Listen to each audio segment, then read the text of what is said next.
Thanks for having me on. It's nice to be on a sports show with a host who actually wants guests on the show versus some other sports podcast shows I've been on. So great. Wow. I'm a fan of yours, man. Dude, I watch your show all the time in the Daily Show office. Kidding. I mean, this is gonna sound worse than it is, but you're, sports and you and all the other guys, Pablo Torre, me and Roy Wood Jr. We used to share an office, and we would put you guys on as. This is going to sound awful as the background noise, but that's not what because we were fans of sports, and you guys were soothing influence to us, so that's why we'll put you on. But you guys are great background noise.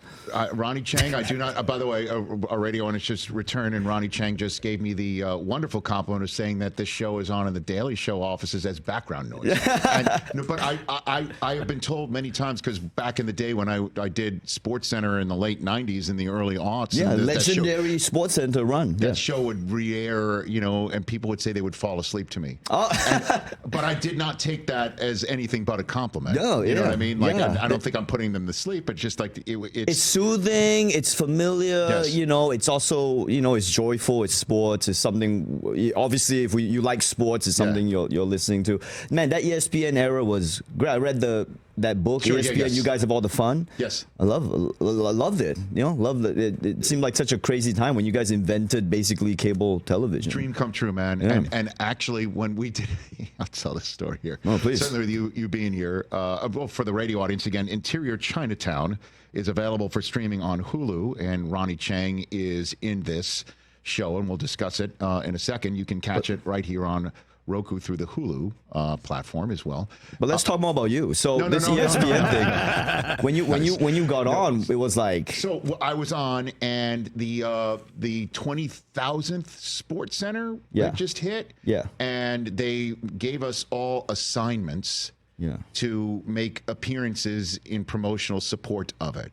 Yeah. And I drew the assignment of The Daily Show, which made me very happy because I'm a huge fan of The Daily Show and Jon Stewart, for sure. American institution. Jon Stewart is that. And so I was really jacked. Yeah. And so I went there and made the mistake of trying to be funny. Oh, well. Yes. He knows. He knows. You know that's a problem. And I went in, and also John had just started cursing. What year was this? Roughly what year was this? 2000. 1980. 2002 or 2001 or something like that. It right. could have been. I don't, because again, Kilborn had just left. When I first got to ESPN, Kilborn was leaving to go start the Daily Show. Yes. And then obviously he moved on to CBS, and then John took over. Yep. And so John was not new to it, but him becoming the Jon Stewart that we all know and love had just begun. So he started cursing on the show. Oh. It was kind of new where they would bleep it out, right? Right. And so he started, the first question, he goes, 20,000 sports centers, man, that's a whole bunch of bull S. And that was like one of those curveballs, like Dwight Gooden or Kershaw coming from up here and just snapped it right off on me. I didn't know how to respond, and I tried to top it. One of the worst appearances I've ever had. Like, I can't. I'm sure it's not as bad. Let's review the tape on it. Yeah, I'll look it up on YouTube. But it was terrible. But I can't watch it back. Please don't watch it back on YouTube. But that's cool that you got on the original Daily Show. But the one thing that I did pick up from that though is, John came back before the taping. Yes. To say hello, and he. And say hi and just make it normal. Yeah, make it normal and be a cool person, which is what you did for me, which is more than I can say for most of these other sports shows out there that have people on and they don't even want them on. These names that will remain anonymous. I think people might be picking up what you're putting down right now, Ronny. No, like I said, I'm all good. I get it. I get the press run. But I mean, the point is, you're saying that Jon Stewart made you feel like he wanted you to be there, and I think that's what we all want to feel like when we're talking to some other human, that they want us to be here. So, what's it like working there for with you? John? John is great. It's like let's start the inevitable sports analogies. It's like watching Michael Jordan come back to the Bulls, running the triangle offense, because he's got complete command of that medium. I mean, he invented modern American satire. You know, that idea of having someone talking behind a desk and having the video playing hypocrisy in the corner. Like, he invented that. He invented that format that everyone else has copied. So he's in control of it. He knows exactly what he wants to say, how to say it, how to navigate the clips, and obviously the jokes, and it's natural, you know. And he's doing once a week, and I don't want to speak for him, but I think that you can tell that he's less worn out doing it once a week. I think, in my opinion. I can only imagine, again, as doing someone a show. who does this every day. Well, you know, exhausted by it. the hypocrisy I deal with is not nearly as intense as the hypocrisy that he must feel to cover. Jerry Jones saying something, and then you gotta you have to cut clips. Yeah, it's interesting you choose him out of all the people. I mean, he's in the Z guys now, right? He very much is. Yeah, he very always is. I mean, it's football season. What is your sport? I grew up a basketball guy. Also, because I grew up in Singapore, I'm a English Premier League guy. What's your squad? Your team? Well, that's the interesting thing side. Is because I come from Malaysia, I felt that any team I picked in America or any other country for that matter is kind of disingenuous. So I never. Why do you say that? Oh, it's a bit of a poser, you know. Like what? This is what always irritated me about Malaysian English Premier League fans is that they would pick like Liverpool or Arsenal for whatever reason. They like the color of their jersey on TV or something, and then supporting their team is one thing, but they would get so angry at other Singaporeans and Malaysians who supported Manchester United. And they would bring that beef to Singapore, where they would, you know, talk crap about these Manchester United fans. I'm an Arsenal fan. You're a Manchester United fan. Therefore, I hate you. And it's like, none of you have ever been to England. if you guys went to Manchester, they would probably beat the crap out of you because you don't look like them.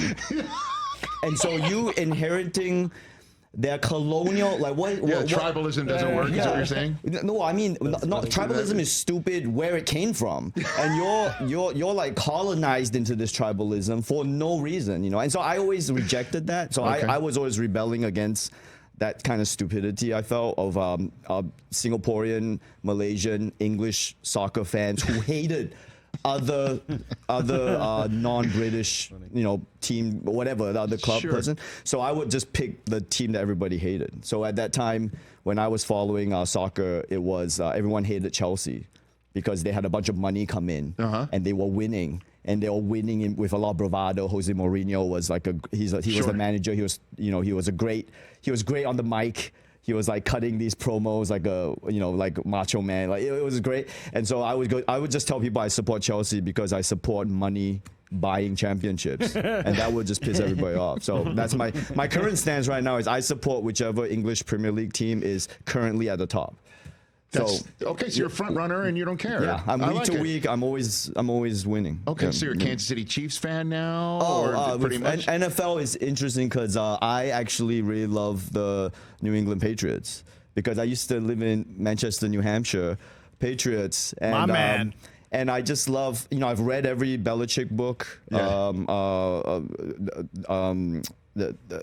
I love that philosophy of always stay in the moment, staying the present. What's past is past. We're focusing on right now. And I think Bill Belichick, I mean, the way he build the franchise like that consistently, I'm like, you know, Bill Belichick might be the first Asian head coach in the NFL. I mean, he's so Buddhist about football, and he's so strict. Yes. And he doesn't, you know, he rarely cracks a smile. This guy's an Asian parent, man. And I think that they should rename Madden Belichick. Oh, wow. That's my hot take for Michael Irvin socials. wants to rename the trophy. You're welcome for the engagements. They should rename Madden Belichick. Because all respect to Madden, but I think Belichick should be the new EA Sports football game. So you fell in love with them when you lived in Manchester, New Hampshire? Okay. No, I fell in love with them. I used to live in Manchester, New Hampshire, so I felt a little bit of affiliation to them. Yeah. But I just love well-run franchises. So I love San Antonio Spurs. You know, I love Golden State Warriors. I think they're very well run. Sure. You know, I love so I just love sports. So when I go to the NBA, when I go for NBA games, I literally wear like an NBA logo T-shirt. Oh my God! You're like Rob Lowe wearing the NFL hat. I support the association. When you go to Madison Square Garden, Yeah, or Barclays Madison Square Center, Garden, yeah. pretty much. Yeah. Interior Chinatown, available for streaming on Hulu November 19th. What attracted you to this project? It's a best-selling book. So if you're, if you don't trust us, trust that the book proved itself in a free market situation, that people got behind it. It's a very meta story about these characters who are in a TV show, but they don't know they're in a TV show, and they're constantly questioning their reality. It's not a Truman Show thing. There's no fourth wall. It's just people who are in the concept of a Law and Order type procedural show, and then they slowly are questioning why they're always relegated to the background of this TV show, without ever knowing that they are in a TV show, quote unquote. Look, it's very complicated to explain, so just watch it. Just watch it. If you watch it, yeah. Here's the sell is that it's a very sophisticated, elevated show. So it's not a very straightforward premise. So if that sounds interesting to you, if you're constantly complaining about dumb TV, this is anything but dumb. So, please check out. Taika Waititi directed the pilot. That's a pretty big name, It's a big man. name. Got the big guns behind this. Jimmy O Yang anchoring the show. So, check out. It's and in this, we live in this period of, I think we're post-peak TV right now. You know what I mean? Like the streaming wars are kind of done. We're living in the wasteland remaining of the aftermath of all these, tech bros destroying each other. And we've seen so much television in the last, I would say 8 years, right? Yeah. And so I feel like this is the perfect show. What better show to make post-peak TV than a show kind of making fun and analyzing the tropes in TV shows, which is what this show does. I like it. By the way, we should adopt that for the Rich Eisen Show and the post-peak sports podcast, world. Yep. Yeah. We're not dumb. We're not dumb. You know what I mean? So that we might just adopt that. I feel like we're still in the peak sports podcast world, right? We are peak. We're in the middle of it. We're in the middle, right? These are the salad pool, days, and are we aware? Are we living in the moment to enjoy? We're trying it? for sure. Every single day, man. Yeah, right? look how classy this set is. This set is very classy. And this is a podcast. I appreciate you saying and that. this is classier than. We're a live show. We're a live show. We're a live show. Sure. I mean, it's Yes, available on but your you're podcast form. really We're your on podcast. old school radio. Yeah, but really your podcast. We have segments. It's a podcast. It's a podcast with a great set. So. Third Netflix special, Love to Hate It, premieres December 17. What's the it that you love to hate? What's the it? Oh, no, you're asking. I just thought it was a cool sounding title. I don't know. Yeah, it's not it. No, I mean, I think. Okay, if you want me to connect it to the material, I guess you can do whatever you want. I think for stand-up comics like me, I love stand-up comedy. I love performing stand-up comedy. I love writing stand-up comedy. A lot of stand-up comedy is kind of complaining about stuff. Yes. So in a way, the title is referencing the idea that I love stand-up comedy, which is inherently kind of hating on things. So Okay. I love the hate. I mean, that's. I like it. Yeah, is that good enough to? Yeah, please. It wins. Give this video a thumbs up. Certainly, or if whatever. you're in New Brunswick on the 15th, Providence, Rhode Island on the 16th, Waukee, Iowa on November 22nd. For more dates and tickets, visit ronnychieng.com. And then, of course, there's The Daily Show. Daily Show, yes, sir. Fantastic. Yeah. Congrats on everything going on with you, man. Oh, thank you so much. I'm doing okay. Thanks for having me on. This is you're also an American institution, so it's very nice to Listen, speak to man, you. you're very kind to do it, and I hope you enjoyed this experience. I hope you enjoyed flying the Rich Eisen Show. Yeah, it was great. Much better than almost any other sports podcast experience I've been on. How many of the other experiences have you been on? I've been on Pablo Torre. He's my good friend. I love Pablo. Tell him I said hi. Yeah, please. Pablo's Will you great. please? I love him. Very Intelligent. good. Okay. Intelligent sports analysis versus other shock jock controversy seeking former ESPN people who are using other people to just get clicks. Wow. Oddly specific. You know who you are. Really, specific. Oddly drilling specific. down deep. Yeah, interesting. With Ronny Chieng. You're cool with us, though, right? No, this place is great. I love it. Yeah. okay. You guys, Come back anytime. Oh, by the way, you can't see I know, you TJ couldn't behind even- all sorry, the there's a guy back there. I'm like, you know, some flowers our and favorite balloons. New York Nick, Carl Anthony Towns, who's a Yes. big Eagles fan, Yes. sent all of those balloons to TJ and flowers because he's a Cowboy fan, and that you could see the final score of the game, 34-6. So It's real disrespectful back there. I don't think so. It is. It's really funny. As disrespected as you felt on your previous stops on Yeah, podcasts. so you got to speak up. Ronnie can't hear you, TJ. You're behind flowers and balloons over Ronnie, there. I'm over here. Yeah.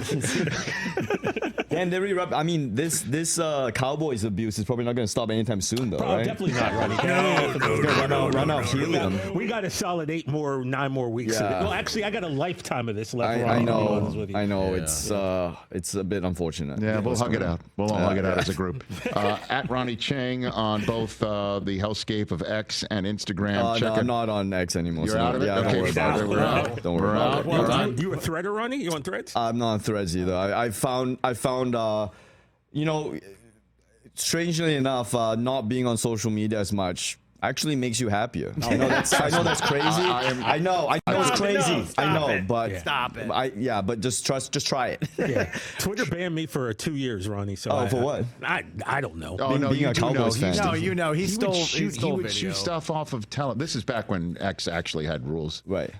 They or when it was Twitter, he would shoot stuff off of a television set and And post like, it. live stream it. Yeah. Oh, okay. That's a bit harsh. That's not really how it went down. Yeah, Ronnie, it is. but- It is how it went down. Well, I'm sure if you tweet that they're letting a lot of people on Twitter right now, so I'm sure they'll reconsider your violations. Oh, they did. He's back. Right, you Yeah, think yeah. that's the worst thing that I did compared? Yeah, there's a lot speaking. worse happening on that website right come now on. that It's a little off. It's a little off. Everyone, check out Interior Chinatown. I know this is live and we can't swear, but there's people who, let's just say, we defeated in World War II on Twitter right now. So, Yes. or we thought we defeated. Yeah, But anyway. very good.